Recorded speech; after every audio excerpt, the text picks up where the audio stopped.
start the recording. And I will assume that we're recording. With my sunshine, I can't tell. Did you get a message saying we were recording? Sorry. Yep, I did. My Okay, sound was great. acting weird. But yep, we are Good, recording. great. So I am Andrea Goeglein. With me today is Kirsty Wall. Thank you again for joining for our unicorn checkup. And I know I was pretty excited about reviewing these last 7, which was 21 to 28. Gotcha. And I'm I on day, don't know where you are in the process, but we'll talk a little bit about those. But tell me where you are in this process. so I'm a couple of days behind from being under the weather. So right now I'm on day 23. Okay. And liking, not liking, helping, not helping, what's the deal? I think it's overall helping. I will come clean and be completely honest. I haven't done the days when it comes to reaching out to people, but I'm Great using, learning. Tell me why. Don't go any further. Tell me why. so I don't know. Right now it feels like I need to get my stuff in order, kind of like when you're on an airplane, they say, put your mask on first before you put on someone else's.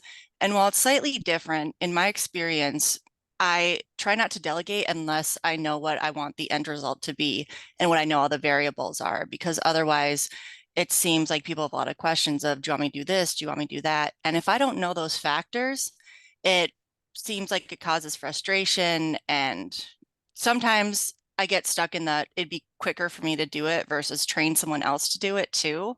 Mm-hmm. Oh, So yep. I'm trying to work out of that, but I feel like a Okay. part of, okay, I go ahead. want you to pause for a moment. And what you just described is the very typical way we were trained linearly, that this is the way you are successful. You've got to be the problem solver. You've got to know the answers. We get paid to know the answers.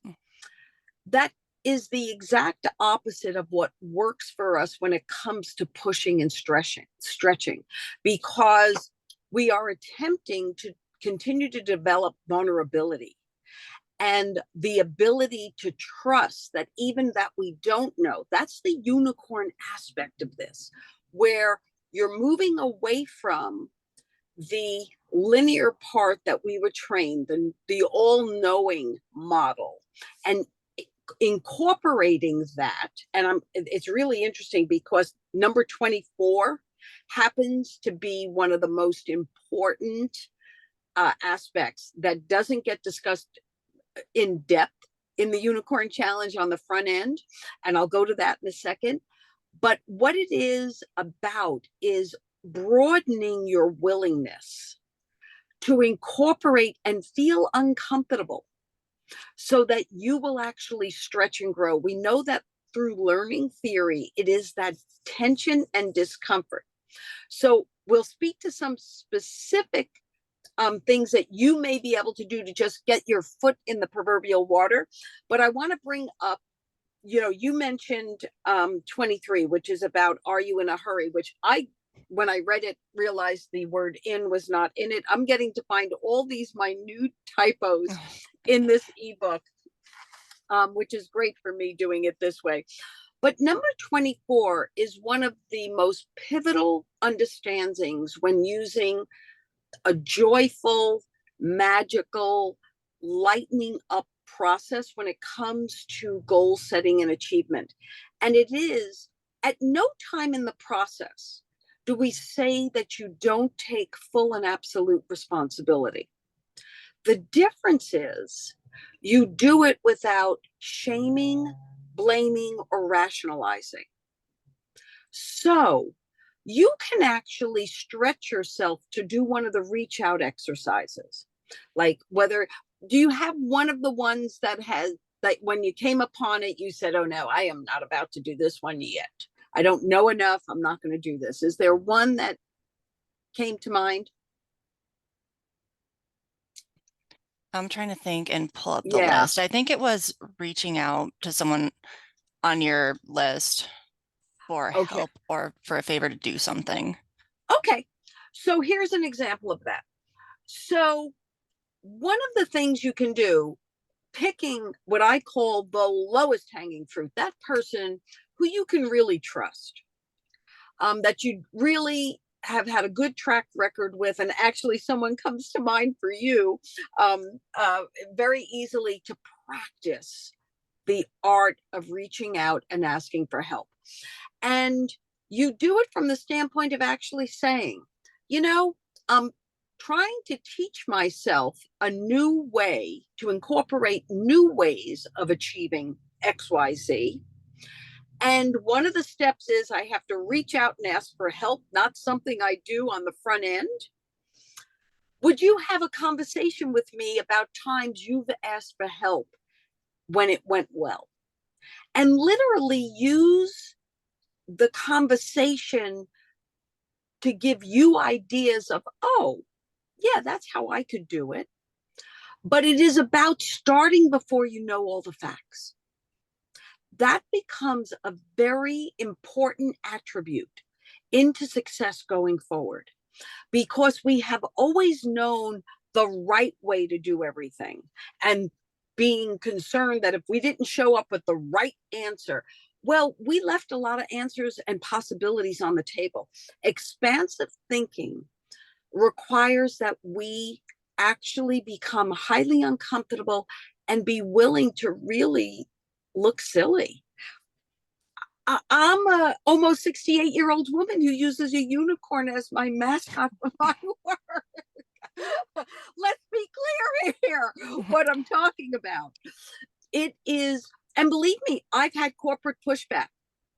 I have had people say to me that they're just not comfortable putting forth something like the Unicorn Challenge. And I have to be good with that, because I know so deeply the way we were trained to do things, and what is my understanding of the missing pieces for going forward, and the next set of how do we do this better? How do we stay invigorated? How do we stay engaged when what is changing around us is keep going? So now I'll give it back to you. Can you think of ways for yourself where you may be able to put your foot in the water on that? There's easy ways I could do it, low hanging fruit type Yep. stuff. But even just to talk about a current blocker I have, for an example, my background's in technical communications, but as a hobby, I've done graphic design, probably for almost 20 years. I've been doing it as a Right. hobby forever. And my unicornness for tech comms is graphic design. And what I do is I make technical documents look like company documents, not technical research reports. And Mm-hmm. that's what makes me a unicorn in my field, because people aren't typically taught how to do it. And Correct. it's hard because that's something where, you know, I could use help. I want to ask for help. And there are people on my team who want to learn graphic design, but the blocker I have is trying to teach them my almost 20 years of experience in like five Exactly. minutes. Right. It's the, and that's the interesting thing. So when we are trying to teach people the intuitive part of our skill, Yeah. because, think about what I do. Whether it goes under a category of public speaking or training or, teaching, whatever the category is, um, every individual brings their technique. What's important is that they bring to you, like I could see you having someone come to you and say, I really want to learn how to do that. And you having like 4 different, I don't care if it's on Udemy, wherever the graphic programs that they should know, giving them the first charge of learning deeply the basics. Because I have this all the time. People will come and have a similar personality. Oh, I'm very outgoing. Oh, I'm not afraid to speak in front of people, kind of thing. And they haven't done a nickel's worth of research on what's the science behind achievement. And so let me see who, it sounds like someone's trying to come in, but I don't see them. Let me see if I see a participant. And mute all invite. No. Uh, are you there? Ask them chat. Excuse me, it's Judith, and nope, Maybe she is with us. It's just that her mic and her video are not on yet. So I'll just keep watching this in case she asks for those two things. Or maybe I'm supposed to undo them. I see Yeah, musicmedicinclub.com. ask to unmute and ask to start video. Yeah. Okay. I just ask all to unmute. Okay. So what ends up happening is if I then say to them, tell me, give me experience of like, tell me what your experience is and why you think. And then I'll direct them to places to learn some skills or just from their own experiences so that they start with a bank of knowledge. Because that's the interesting thing about being good at what you do. You make it, by the time people are seeing how good you are at it, they do not appreciate what went into you getting this far. And therein lies, the crux. And I see that Judith is now both unmuted and has her video on, but now the next challenge will be, let me see if, there she, perfect. Hi, sorry Hi to come to the there. party late. That's okay. It's all We're glad good. that you're here. We're talking about tips 22 and 24. And I think that knowing where you are, and having gone for a big outreach and asking for help in a way that this is a perfect segue. I just want to finish with Christy first. So is there a willingness with those helpers for you to now go back when they say that and start seeding the groundwork for that part of it? Right. I think a part of it kind of relates to taking the time to do it, realizing, what I want that outcome to be. Because you worded it Right. well. For me, it's intuitive. I'm not formally trained, so I'm not sure how to do a lesson plan. But I Right. think taking the time to sit and think about what are the basics Right. and all of that, just starting there. Yeah, I think, and I find that the online offerings from Khan University, Udemy, I mean, I take a lot of those types of things when I want to learn. I'm currently in prompt engineering for AI, just so that in my own work, I can ask better questions when using AI when I'm cultivating things in writing. Yeah. So, Judith, tell the world where you are. I'm staying warm in northern Idaho. Oh boy, that's a challenge right there. Well, I always have to refocus and make sure that I'm delivering what my patrons at the Music Medicine Club are expecting of me every month, which is right 4 live streams. So or 5, anyway, a lot of them every month. So I'm focused on getting a couple of those done today. I seem to be very project oriented as I continue to align with goals for myself and companies. And sometimes those projects overlap and coincide or conflict or bump into each other. And what are you doing? Whether you reflect on the tips version of it, I mean, your music is in and of itself. Your main work is healing.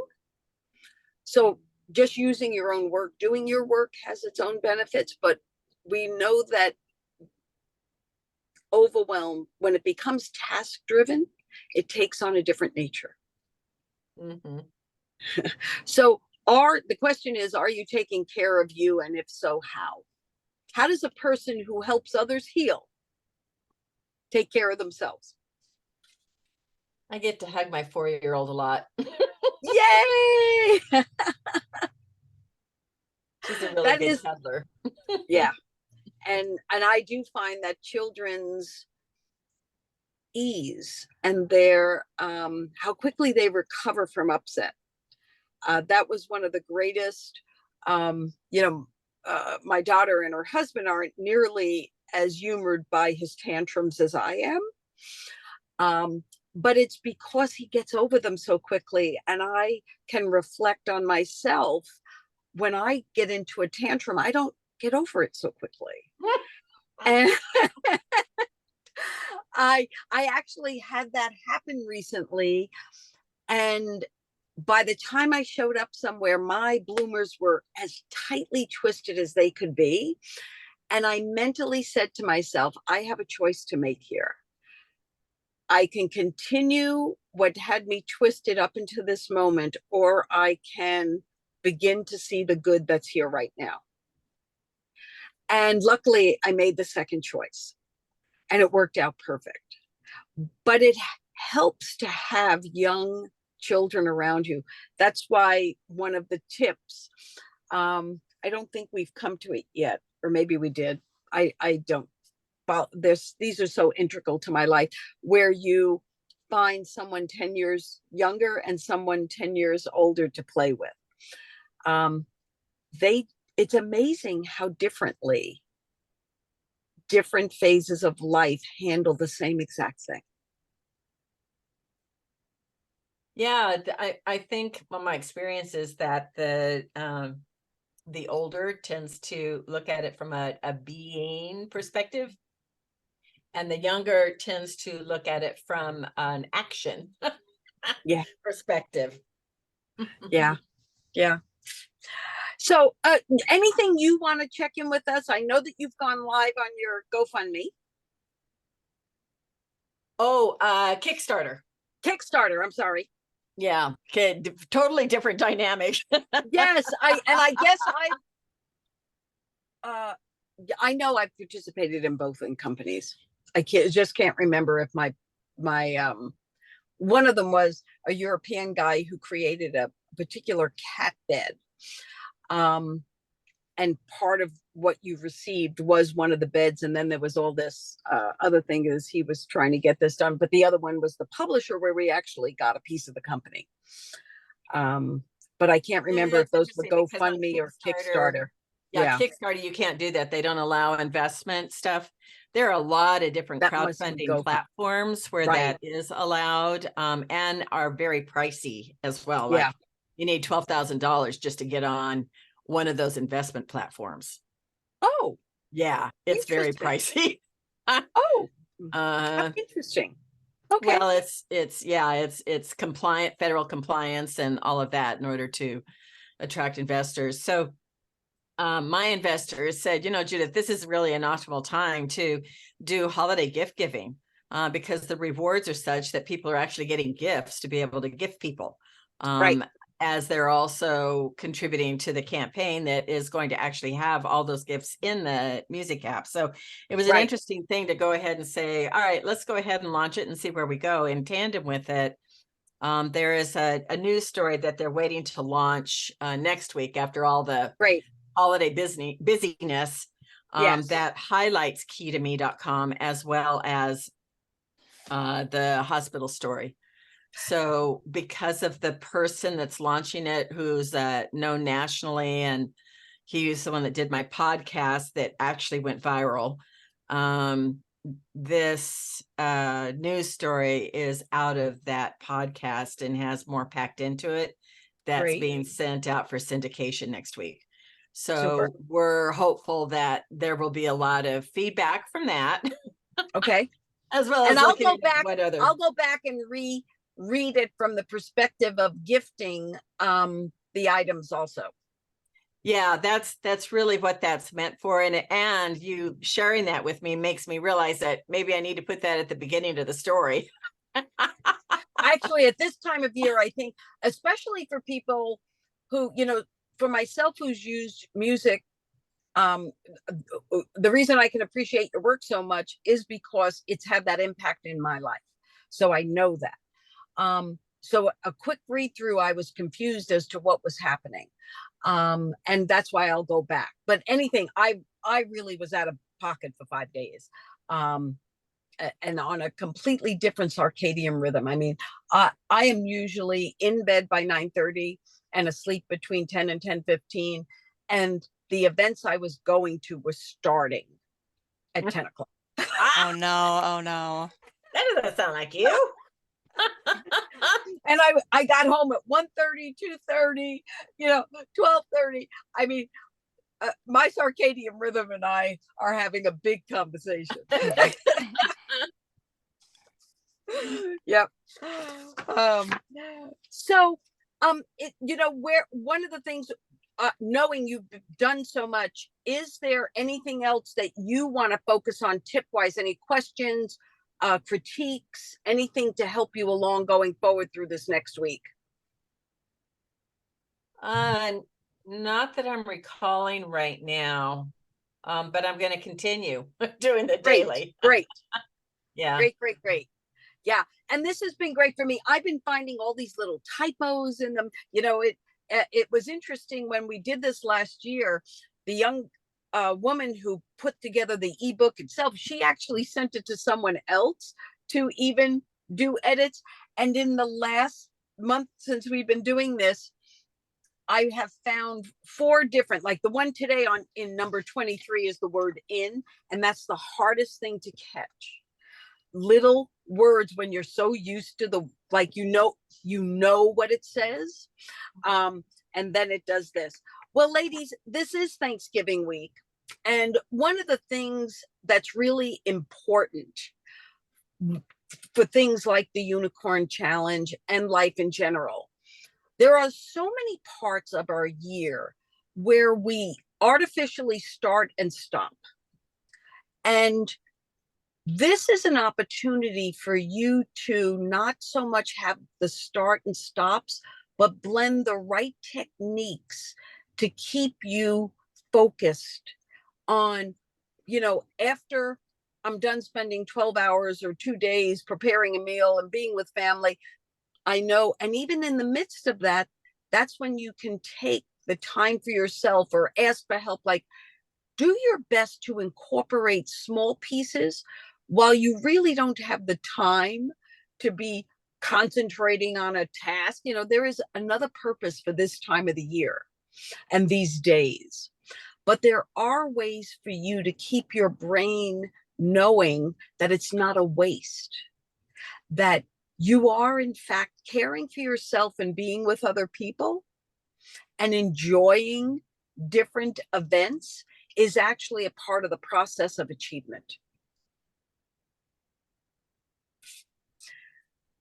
So, any questions? Anything that I can help with before we close? I just want to know what the Kickstarter is for you, Oh, Judith. great. Absolutely. I want that on the video. Go for it, Judith. It's called Key to Me, KEY, the number 2, MEE, and it is a music app. So it takes the Music for Life Music Medicine protocol and puts it into an app. And so the Kickstarter is to fund development of the app. It is now patented after 5 years of waiting. Congratulations. Yeah, thank you. It is now completely figured out down to the day about how many days and the cost related to it to be able to really build it out. Right. There's 3 stages attached to it. So this is funding just stage 1 because it's the total project is almost 135,000. So the initial goal is 12,230 just to get it built, framed, named, all of that, and then we'll continue from there. It can be launched after the first phase is done, but it won't be as robust as adding in stage 2 and 3. Right.